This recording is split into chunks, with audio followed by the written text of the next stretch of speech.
Hey guys, welcome back to the channel. Today we are reviewing the Nerf Pro Stryfe X. This is a very kind of polarizing blaster, to say the least. It's very controversial. It's kind of got the hobby split in two camps. Either you like it or you hate it. I'm going to talk about my opinions at the very end of the review, but for right now, let's go ahead and jump right into the overview, and then we'll get into some further points of contention, if you will. So this is Nerf's first pro, quote-unquote, pro blaster.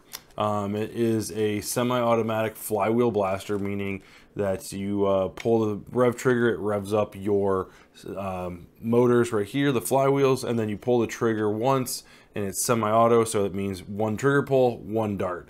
It is a mechanical trigger, so when you pull the trigger, you're mechanically pushing the pusher arm forward to inject the dart into the flywheels.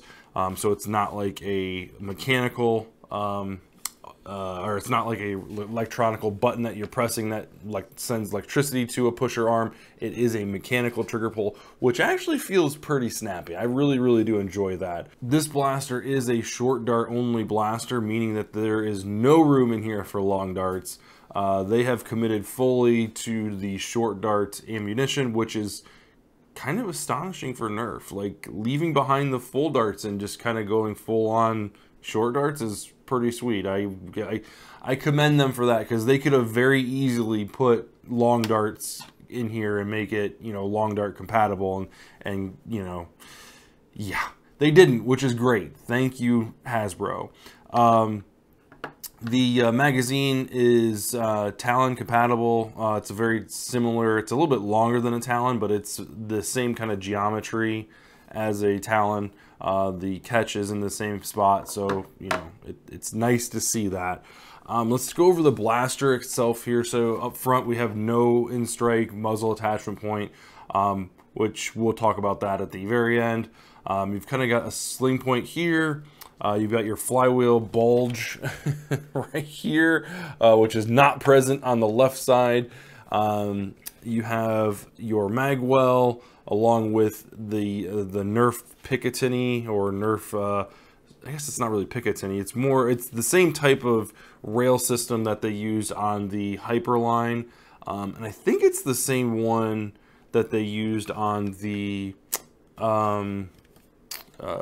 rival line as well, but it definitely matches I can verify that it does match the Hyper line, so that is cross compatible there, although I don't think they came out with any attachment points or any attachments for the Hyper line, and very few for the rival, so the fact that they would carry that over is kind of silly in my opinion.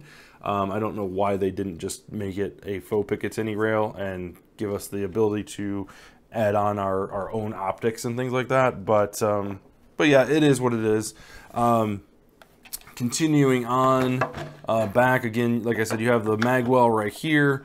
It's not flared in any way, shape, or form. It is in fact pretty tight, and there's not much wiggle room there. You've got a paddle release, which is kind of anemic, so you want to be careful there, but it does have a decent kind of footprint, so when you are pressing it with your offhand, you really can't miss it. It's there.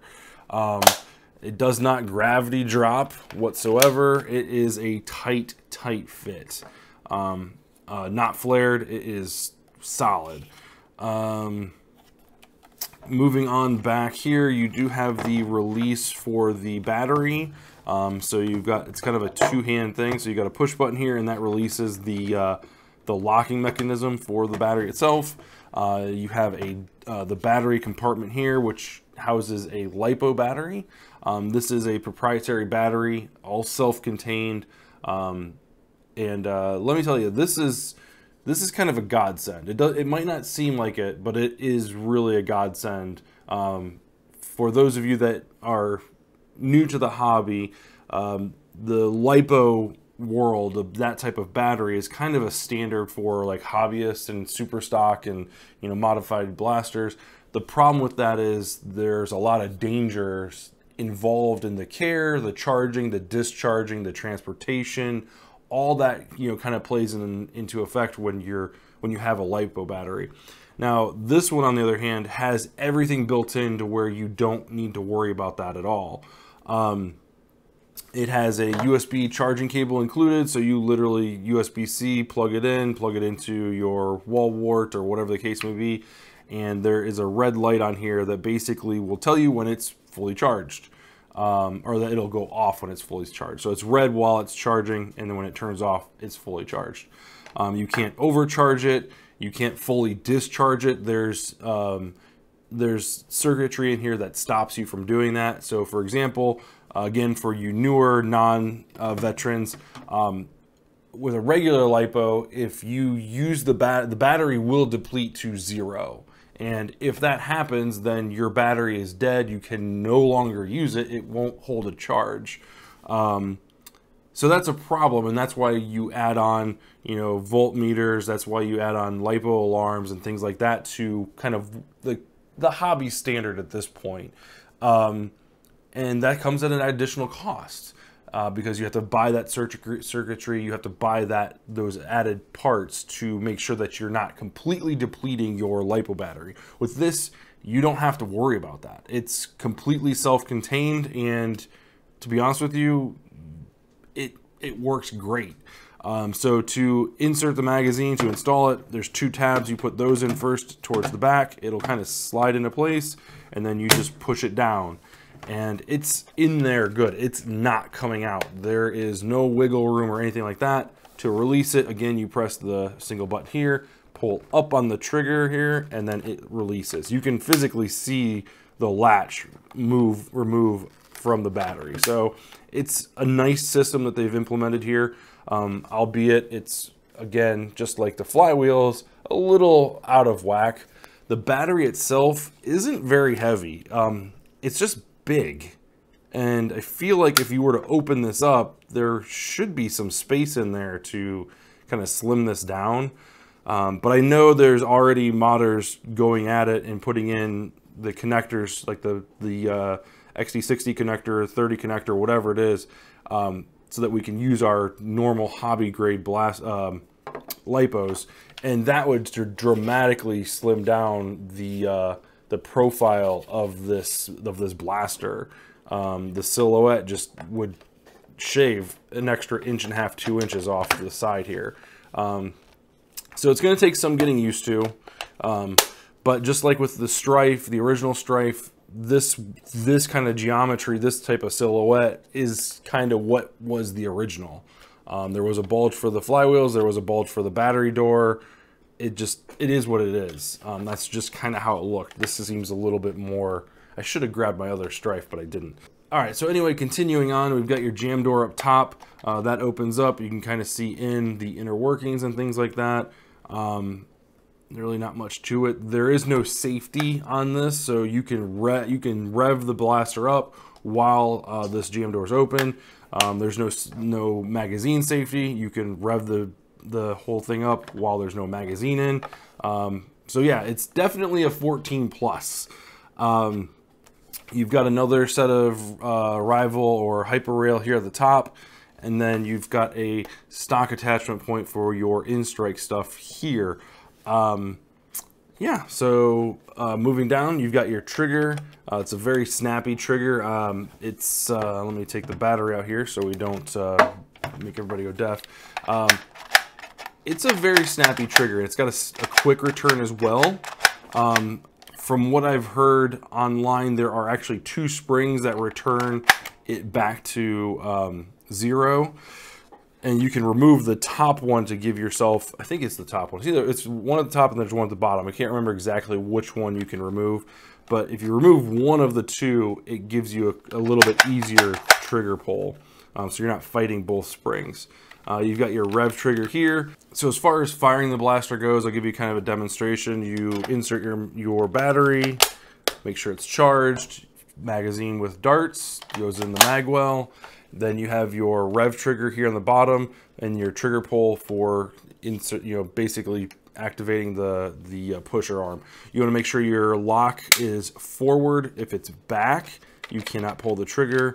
and you cannot pull the rev trigger. So make sure when that's forward, that will ensure that you can rev and fire. So firing demonstration, you hold the rev trigger down first, and then you can pull the trigger. So an example. So you really don't, sorry, it's kind of loud.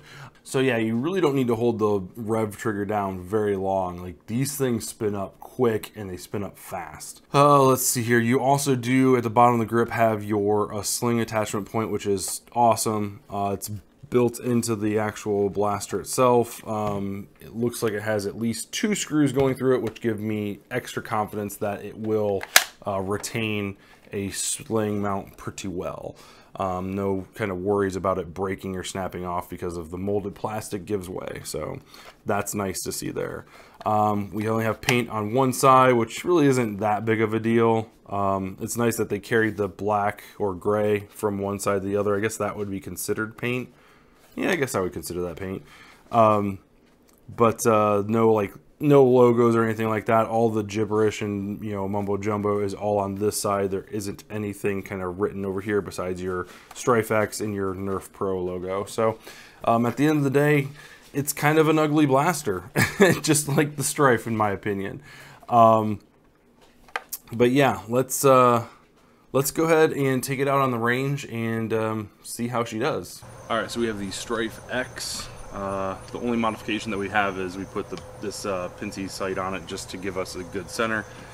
Freshly charged battery. We're gonna start at 45 feet. I'd like to use the unused. These are brand new Nerf Pro darts. I'm gonna call them the Halloween darts, or maybe the pumpkin darts. So let's see how it goes at 45 feet.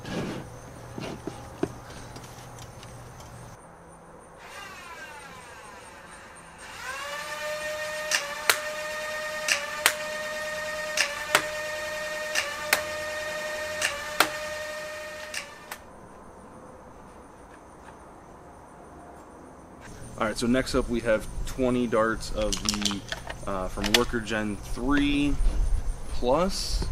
These are brand new from 45 feet.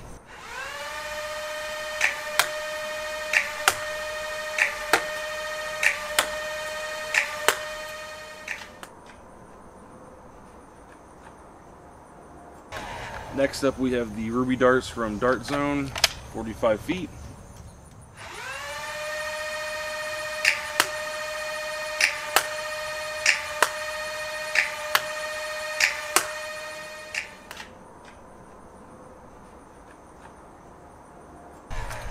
Next up we have the Ember darts from Adventure Force, for 45 feet.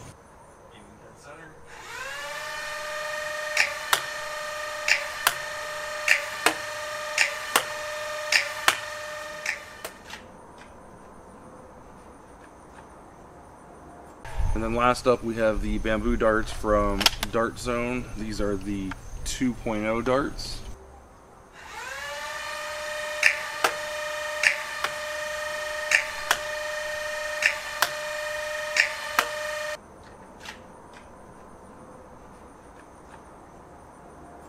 Alright guys, we are back in from the range, and oh boy, is this thing fun. It's really loud, and we will talk about that. Actually, no, let's go ahead and talk about that now. It's very loud, and it vibrates a lot. Yeah, so to kind of give you an idea, I'll go switch over to my overhead mic here to kind of give you an idea of how loud it is compared to a couple other blasters that I have. So this is the Nerf Stryfe X revving all the way up to kind of full speed. Then we'll switch here. So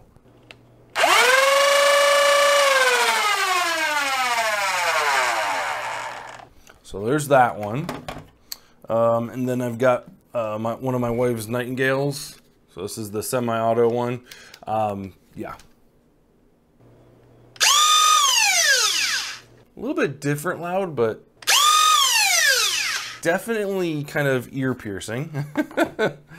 And then I've got my son's Mark III.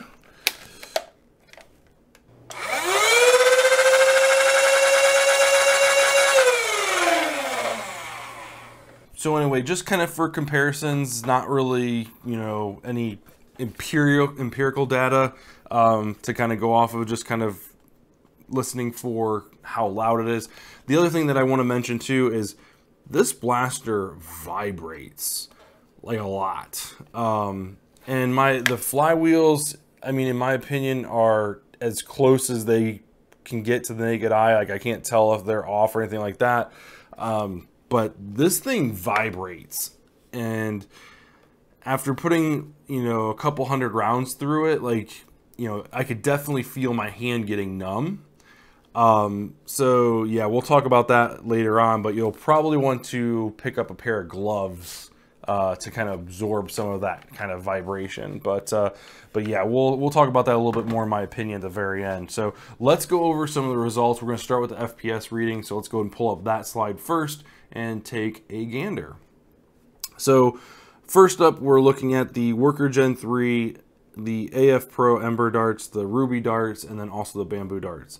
I chose not to run the pumpkin darts, from Nerf, the I guess short elite AccuStrike rounds. I'm not really sure what they're calling. I'm going to call them pumpkin darts, but I chose not to run these because they only gave me 30, which came in the box, and I require 20 to go through each of my tests. So I had to choose between either doing the FPS test or the precision test, and I chose to go with the precision test because I feel like everybody else is doing the FPS, so you can kind of get that information elsewhere. Once I can buy more of these, I will run that test, but I'm not going to run it with used darts, in whether they've been shot once or 10 times. I'm not going to run that test with used darts. So I'll update the spreadsheet that's in the description once these darts become available to purchase separately. I'll run the whole thing through the FPS testing. But all right, so let's go ahead and dive into the results here. So as you can tell, Bamboo darts, they took first place in everything. Kind of par for the course.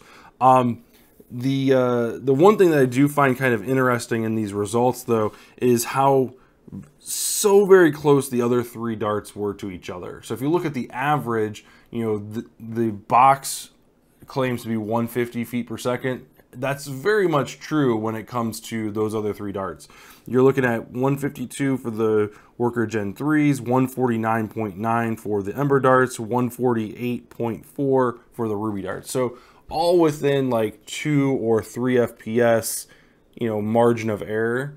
So the average is there. Like I can fully, you know, I'm confident that the number on the box is accurate. This isn't some, oh, we got 1 to 150 and then the average is really 120. Like, no, there isn't any kind of that shenanigans going on, which is great to see. So I did get the average up. My average was up to 161.3 for the Bamboo darts, with a high of 186.9. That's pretty fast. The other darts, you know, kind of varied or whatever. The one thing I do want to say is the standard deviation for this blaster is pretty on par across the board. You know, it's nothing to write home about as far as, you know, standard deviation goes. We've tested a few flywheel blasters, and there are some that are better than this, and then there also are some that are worse.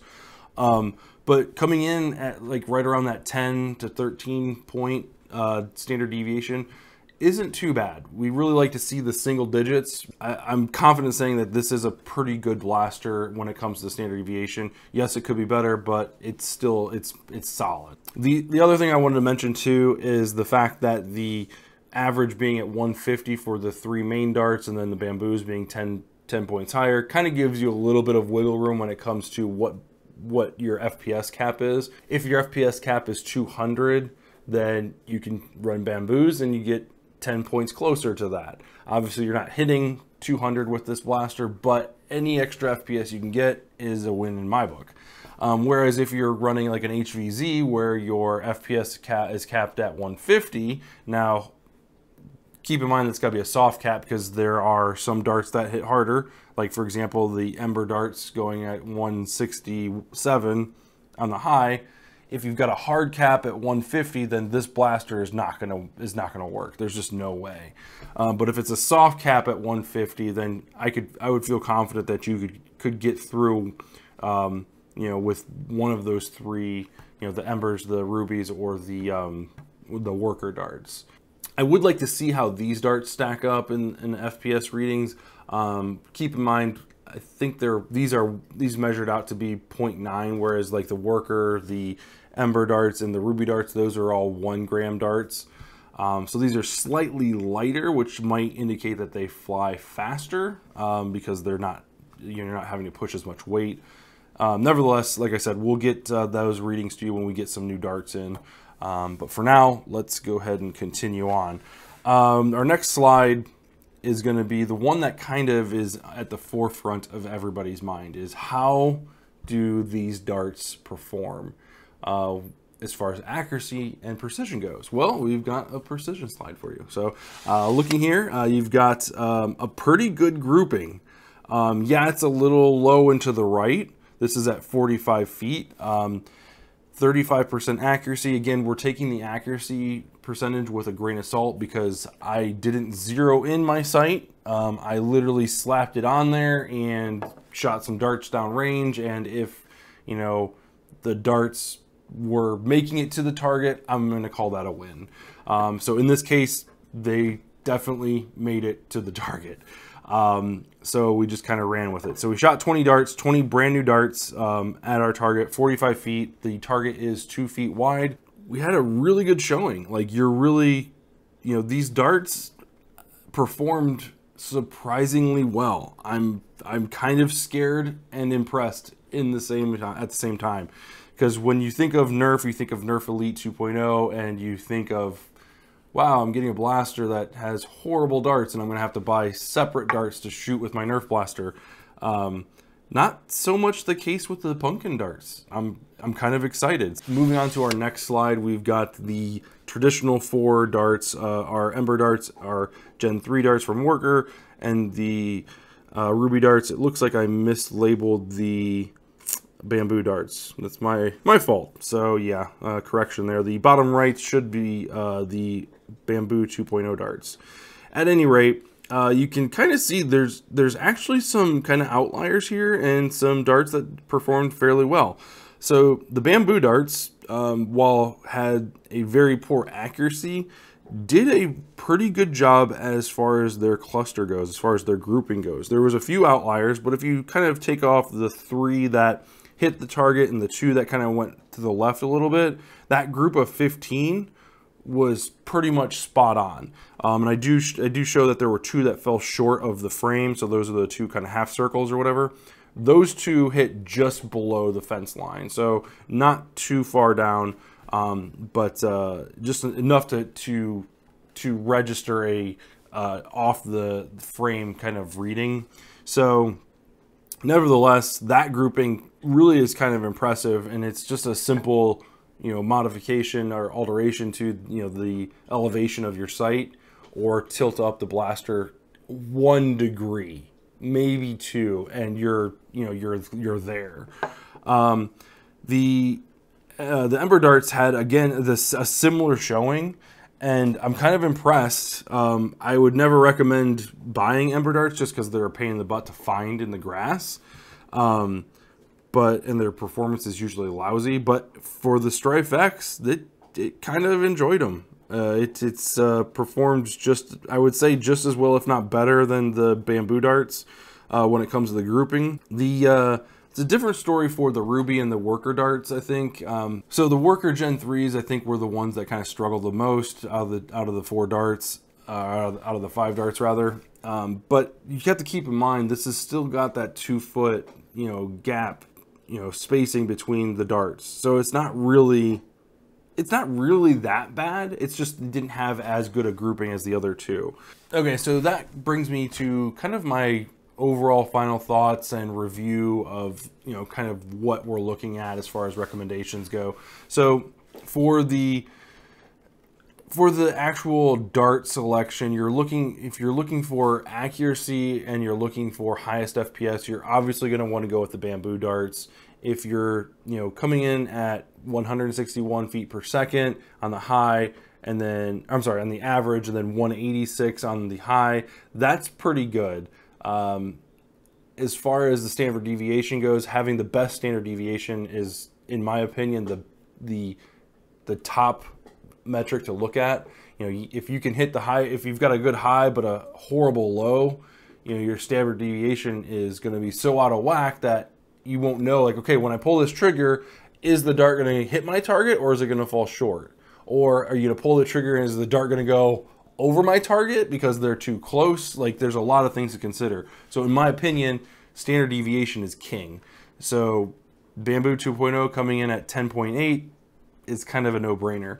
But with this blaster, the 4 darts that we ran through the FPS readings, they all were within an acceptable range.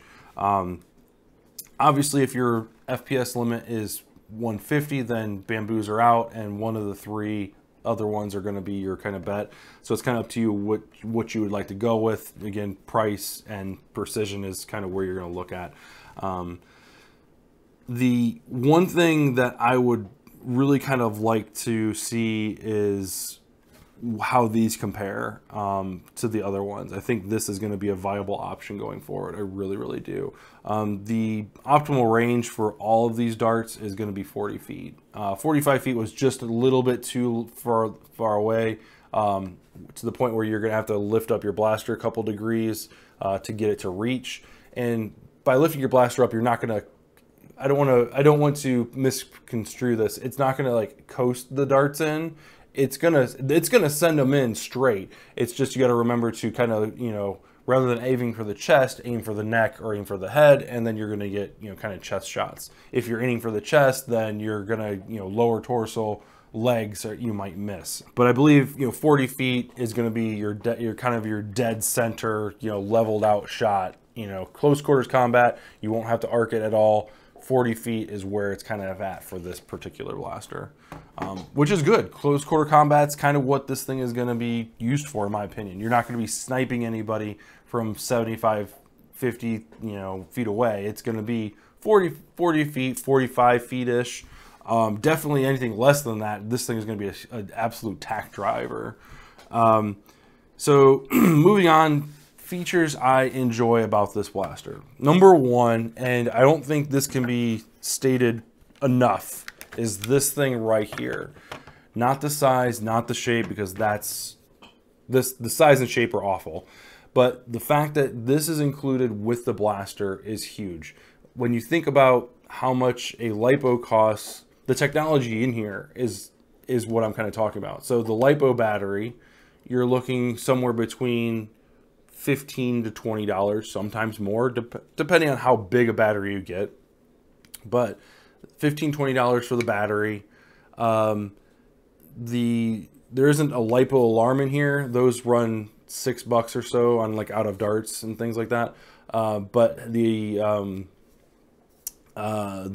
circuitry to keep this from completely dwindling down is not a zero cost item. So that the ability to charge this thing with a USB is phenomenal. You don't need a specific charging unit for your LiPo battery. So this piece right here, if you were to have a regular LiPo battery, this right here, the charging component of that, you're looking at somewhere between $15 and $25. The storage for the LiPo battery, this you don't have to worry about. I mean, obviously you probably don't want to leave it in a hot car, but you know, keeping it in a flame retardant bag or box or anything like that, away from electronics and, you know, in a well ventilated area, I feel like this is a much better solution than what the alternative is, as far as safety is concerned. So this is, I can't overstate this enough. This is a huge component of the features that I enjoy. Short dart only. Boom. This is the next thing I love about this blaster. Hopefully about this line. I hope this is not the last one. But Nerf could have easily made this a short and long dart blaster. And I feel like that would have been a cop-out. because they're tied to the long dart, you know, type of ecosystem. And I don't think that's something that I don't hear a lot in the community. I don't think I hear that. I haven't seen a lot of that being posted. But the fact that they're saying, hey, we're going to go short darts and short dart only, right? We're going to go the try-on route, right? Awesome. Absolutely love that. And there is no question that this is the better option for performance, reliability. You know, there isn't as many moving parts, and it's just a better looking blaster. There's no slop or anything like that with, you know, mag adapters and multiple paddles and stuff like that. It's one dart, short dart only. Thank you. Comfortability. The handle is very comfortable. I appreciate the fact that they made it a little bit oversized for an adult, you know, 14 plus hand. You don't have any like plastic cutting into you like you did with the original Stryfe. It's got a nice kind of stippling on the back here and some nice kind of feeling texture on both sides. Bravo, good handle. And then the last thing that I really wanted to point out is the trigger pull. It's so snappy. It feels so good to pull this trigger. Like it just feels so good. If you've got a younger Nerfer, it might, you know, kind of wear out on their index finger. Give them a little bit of a workout in their in their forearm, because like I said, there are two springs in here that are operated by this by the trigger, so you might want to open it up and remove one of those. But it feels really good. It's so good, so good. Okay, so now it's time to talk about things that I would like to change. Number one, the vibration. And this could be solved by a couple different things. Either they need to put some type of gasket system or some type of anti-vibration technology into their flywheel cage, whether that's like rubber, you know, inserts or something to kind of dampen that vibration, because that gets out of control quick. And it definitely resonates down to the handle, and it definitely, you can feel it in your main trigger hand. The other thing that they could have possibly done is give you some type of rubberized grip. That would have been super helpful. Like the Mark III has it, the Mark 1.2 has it, even though it's garbage. A lot of the Dart Zone blasters have that kind of wrap around, and it definitely helps. You can tell. So vibration is something that you're going to run into with this blaster. You want to make sure to probably wear some gloves if you're going to be using this for any length of time. But yeah, that's going to be kind of your quick and dirty fix. Flare magwell would have been the next thing I would have liked to see. You know, it's just going to become a little bit harder as far as muscle memory goes, but finding that and getting it inserted is just going to take more muscle memory. If you switch between blasters, it's just going to be that much harder. But a flare magwell is probably one of the things I would have liked to see as a kind of shell improvement. But nothing a 3D print can't fix. And then last up is the Picatinny rail, or the Hyper rail. It's unfortunate they went with this because there really is no attachments that go with this rail, so it's kind of pointless. You know, we're already going to have to add a modification to get, you know, airsoft and regular real steel weapons stuff to work, which isn't bad. I mean, it's not that unheard of, but it would have been nice to have them take the opportunity to say, you know what, let's just put in faux Picatinny rail like the other manufacturers do on their pro line blasters and just appease the hobby at large. Like, that to me would have been perfect. So that's the things that I would like to see improved, or I would have liked to see changed about the blaster. So let's talk about the criticism. I went through a couple online forums, Reddit, Discord, and found some of the higher level, most sought complaints and criticisms of this blaster. And I want to kind of want to give my 2 cents on those criticisms. Not that I'm speaking for Hasbro or Nerf or trying to defend this. I'm not in any way, shape, or form a Nerf fanboy. If you look at my Nerf wall, there's exactly one Nerf blaster up there, and it's the Moto Blitz. Everything else is Worker, Game Face, Dart Zone, XYL, and that's about it. So, to kind of give you my 2 cents on some of these topics and kind of get a conversation going in the comments below, let me know if you think I'm wrong. Like, I would like to hear your arguments. I'd like to hear your pluses or minuses. Let's keep it civil. And just remember, everybody has their own opinion. Everyone has their own taste. So with that, let's kind of jump in. Number one, and one thing I see all the time is Nerf is 10 years too late. There's already blasters that do this thing, that do it better, that have more options. They're just 10 years too late. And to me, one of the things you got to think about is, it's kind of been rumored and speculated that this blaster has been in production for between 3 and 5 years. Some people say 3, some other reports say 5. It just kind of depends on who you talk to. But if you think about where we've been in the past 3 years and what globally has been going on, that's, with lockdowns, shutdowns, different mandates, chip shortages, electronic shortages, things like that. There's a lot that goes into this blaster that's affected by those things. And to be fair, there's a lot that goes into that's affected by other blasters, and people are still able to release those. And I'm not trying to argue, I'm just saying that there's a lot that goes into designing a blaster, especially when you think about who Nerf's target audience is up until this. Nerf has been 7 to 8 years olds. And then with the Nerf Junior, obviously less. So they went out on a limb to not only design, but bring to market something for our hobby. They've, just by this alone, they have acknowledged our hobby, that there is something other than long dart competitive Nerf. There's short dart competitive Nerf. This is another example of them acknowledging that there's another standard other than themselves. They could have easily made a proprietary magazine and sell those proprietary magazines single for 20 bucks each, right?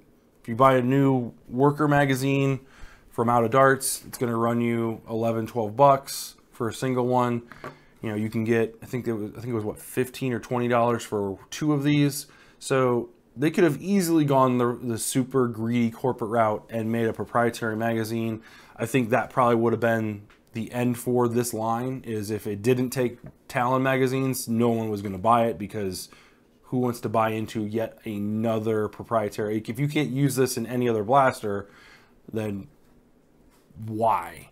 So I feel like there is some goodwill there. I really, really do. And this is a good first step. But to the comment or criticism that there's already blasters that outperform this blaster, then that may be true, and the list gets even longer if you add like 3D printed and like custom made blasters. But I don't think that's the target audience. I think this is targeting the group of players that's kind of looking at the Storm Charge, and they're like, wow, this is a lot of fun to play with, but I wish it shot further than 25 feet. Or I want to go outside and play with it and shoot 40 feet, 50 feet, right? It just doesn't have the internals to do that. And to pick this up off the shelf and not have to do any modification, you don't have to have soldering equipment, soldering materials. You don't have to have any knowledge of modifying or upgrading wiring or purchasing new flywheels, understanding what a good crush is. it's done. The battery alone is something, this is something to celebrate. Not the shape, not the size, but the fact that it's included.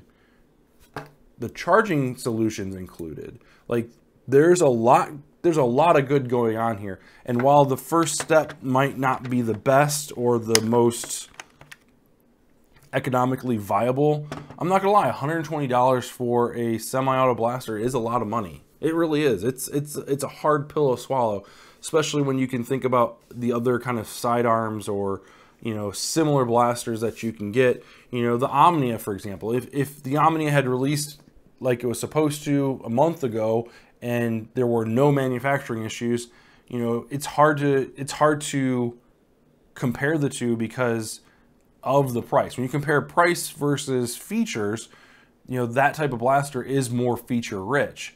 This has a different set of features. The fact that this has a manual mechanical trigger pull, I'm going to take the battery out because the thing's super loud. That's something that some people, and myself included, would prefer versus an electronical. I talked about the difference between my Nightingales versus my wife's Nightingales. I actually prefer her Nightingales more. The full auto is nice because you can literally walk into a room and just paint the wall and you're bound to hit somebody because it's so fast and it's so easy. But the thing is, if you're just wanting to peel off one or two shots or whatever, you know, the trigger response, there is a difference. You can definitely tell a difference. It's not much, but it's a difference between my dart getting to you faster, in the sense that if you have a full auto Nightingale and I have a semi-auto and we see each other at the exact same time, pull the trigger at the exact same time, my dart's going to get to you faster. We're still going to be tagged out. But if that's the kind of the baseline, everybody's the exact, my dart's getting to you faster. If I pull the trigger the same exact time you do, my dart's going to get to you faster. Yeah, we're still going to tag each other out because the time between that is so insignificant that both darts travel. But when you're talking about seeing somebody a couple seconds earlier and peeling off that, you know, having that same trigger response, there's something to be said for that, and that's something that speaks to me.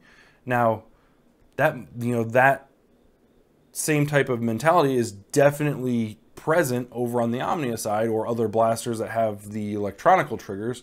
Some people don't care. Some people are, you know, kind of get into the mode of like pulling the pre-pulling the trigger so that, you know, they don't have that problem. So they go into a room and pre-pull the trigger so that it's already spitting darts out before they even see who they're aiming at. So they're spitting darts and then lining their shot up. That's just kind of understand that there's two separate target audiences. There's two different customers there. The other thing that I wanted to talk about too was the fact that I believe this blaster was designed with Nerf ball in mind. And that, if you're not familiar with the concept or the idea or the announcement with Nerf ball, is this is kind of going to be a sport or a game type that Nerf creates. I feel like this blaster alone was designed for that game type. Depending on how well that goes will determine the pro line, in my opinion. So this is kind of like the test subject, the first blaster of its kind, in its line. If it does well, there may be more going down the line. If you know, Nerf ball becomes a popular sport or a popular game type, Hasbro might look at it like, wow, we can really diversify, you know, the play styles and really speak to more, you know, a greater target audience with, you know, springers, full auto, select fire, you know, different forms of competitive play. And I think this is just kind of like the natural beginning of that. So I hope that gives you some peace of mind that there may be more of this in the future.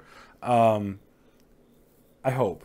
I really do. And the thing is, people are like, oh, well, you know, the Omnia has select fire, you know, single shot, full auto, and I don't know if it had burst. Did it have burst? I can't remember if it had burst or not. Oh, shoot, I forget. Man, I'm horrible at this. Anyway, select fire, full auto. And why can't, you know, for this is more expensive, why doesn't it have that? Well, you know, if you think about it in like kind of a progression or, You know, think of it like the Gelfire line, right? Nerf's most recent line, right? The Gelfire line has a set of pistols that are manually operated, no batteries, no priming. You could literally dual wield them and just all day long, right? No batteries, no charging, nothing. Then they have a pistol that's got the pull, you know, the top prime or whatever. Then they have the Electronical Mythic, which is kind of like a pistol SMG sidearm. Then they have a shotgun, and then they have like a long range kind of sniper-esque, limited ammo capacity, you know, blaster.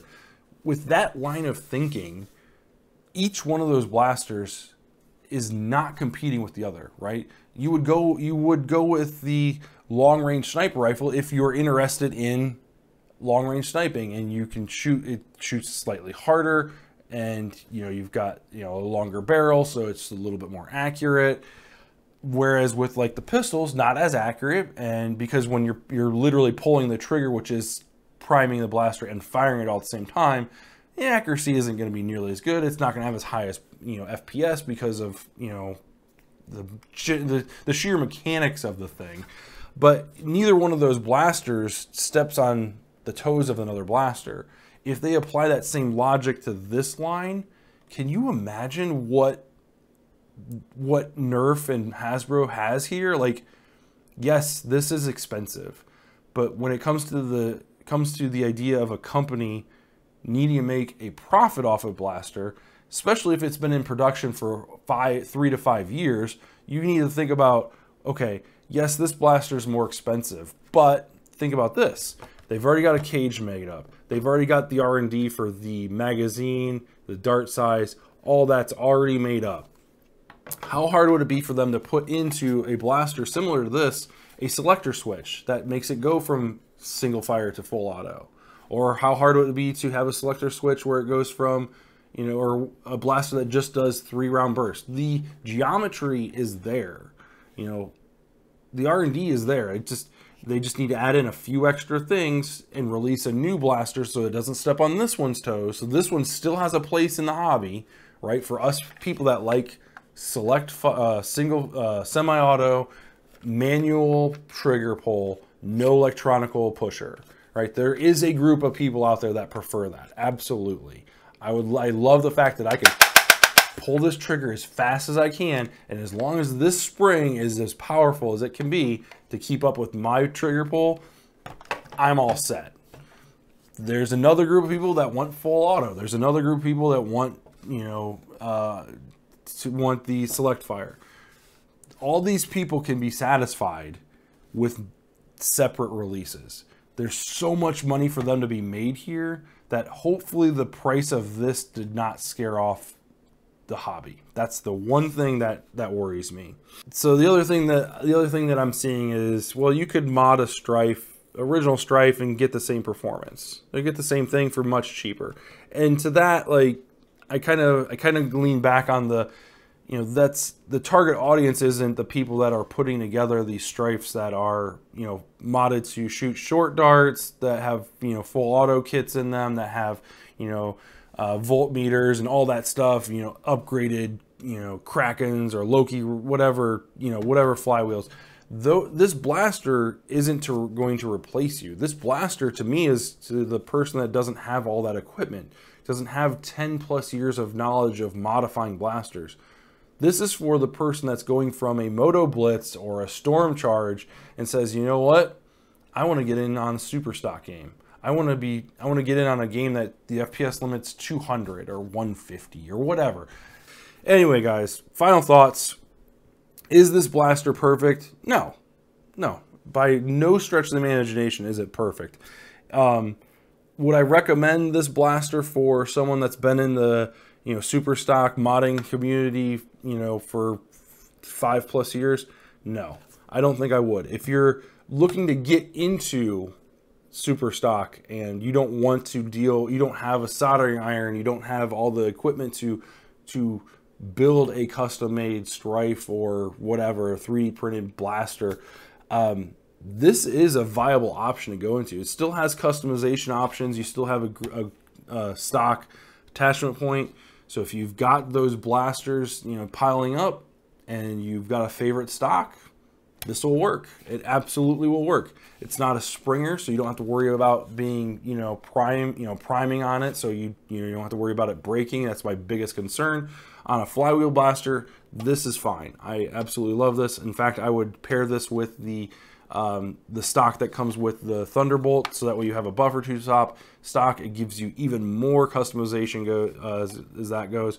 You can customize the top of this with, obviously you'll need a attachment point or whatever, but a sight, foregrip, light, whatever you want. They gave you real estate to do that. That's one thing. It could have easily been smooth, or a fixed handle or a proprietary handle or whatever, but the options are there.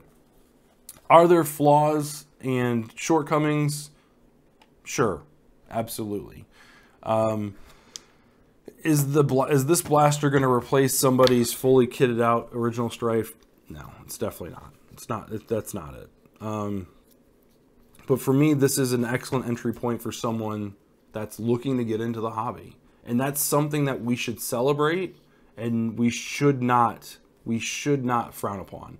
Now, the price point is a tough pill to swallow. I cannot stress that enough. $120. You can build loadouts for $120, right? You can get, a primary and a secondary, and probably have a few extra dollars to get yourself into an event to play with those primary and secondaries for the cost of this blaster. So my advice would be, wait for it to go on sale. Don't run out and buy it right now.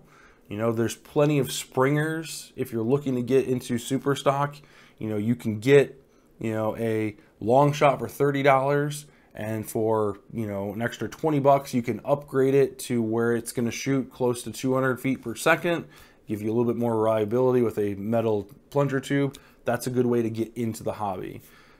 I would probably wait for this thing to hit somewhere between $80 to $100. Somewhere in there is going to be a sweet spot. The other thing you could do is wait till the Omnia comes out. If you're not dead set on a manual trigger, which is the one thing that this does have going for it versus a lot of the other blasters in that class, the Omnia looks like it's going to be a really good offering, as long as they can get some of the QC fixes. But yeah. So those are my thoughts, guys. I really appreciate you watching. Sorry I went long-winded there. But had a lot to say. This is a very controversial blaster, but I think it's a positive impact on the hobby. If they continue with this line, I can't wait to see what they come out with. If they can get the pricing under control, I think there's a lot that can be had from this line.